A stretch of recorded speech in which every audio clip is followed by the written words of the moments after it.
చేశారు సార్. ఇప్పుడు ఏమొచ్చి టీడీపీకి వచ్చి మళ్ళీ అదే ఎంపీపీ టీడీపీకి వచ్చిన వెంటనే నా మీద వేటు మొదలు పెట్టారండి. ఈసారి నేను వైసీపీ దాన్ని అంటూ నన్ను వేధిస్తూ అతను సాంబార్కు పిలిచి విపరీతమైన మాట్లాడుతూ రాజీనామా చేస్తావో చెయ్యమనుకొని మా ఊరు 9 మంది అతని అనుసరులు 9 మందితో పట్టిన మేము మొదలు పెట్టేసి మా ఊర్లో నాతో ఎవరు మాట్లాడినా నాకు ఎవరు సపోర్ట్ చేసినా వాళ్ళకి గవర్నమెంట్ వచ్చే పథకాలన్నీ ఆపేస్తుందని చెప్పారు సార్.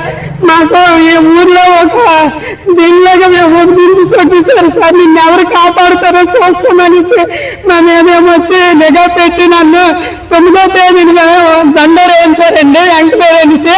10వ తేదీన వచ్చేసరికి ఆ ఎంక్వైరీ పిటిషన్ దారులు ఆ 9 మంది అతను అనుసరితోటే పోలీసులు పెట్టి మరి ఒక రూమ్ లో ఎంక్వైరీ జరిపించేసి నాకేమొచ్చి 11వ తేదీ అయ్యేసరికి 10వ తేదీ జరిపించి 11వ తేదీకి నాకేమొచ్చి సస్పెండ్ ఆర్డర్ ఇచ్చేసి విధుల నుండి తొలగించామని కొత్త ఆయన దగ్గర ఒక 5 లక్షలు తీసుకొని పోస్టింగ్ వేసేస్తున్నారు సార్. నాకు చాలా అన్యంగా ఊర్లో ఎవరే ఒక్కరు అడిగినా సరే వాళ్ళకి పెన్షన్ లాపేస్తామని బెదిరించారండి. సర్పంచ్ కూడా ఇదంతా సర్పంచ్ తీర్మానం ఇచ్చారు సార్. సర్పంచ్ తీర్మానం ఇచ్చి జనాలు మేమైతే సంతకాలు అయితే పెట్టిస్తామని ఇదిగోండి ఇచ్చారు. ఎమ్మెల్యే గారి దగ్గరికి వెళ్ళాను సార్. ఎమ్మెల్యే మేడంకి మేడం ఇదిగోండి ఎంతమంది నాకు సపోర్ట్ చేసి సంతకాలు పెట్టారు, మీరే న్యాయం చేయండి మేడం అని అంటే ఆ పిటిషన్ దాన్ని తీసుకొని వస్తేనే నేను చేయగలను, లేకపోతే నేనేం చేయలేను అనేసి ఎంపీ మీదే పెట్టేస్తుంది సార్.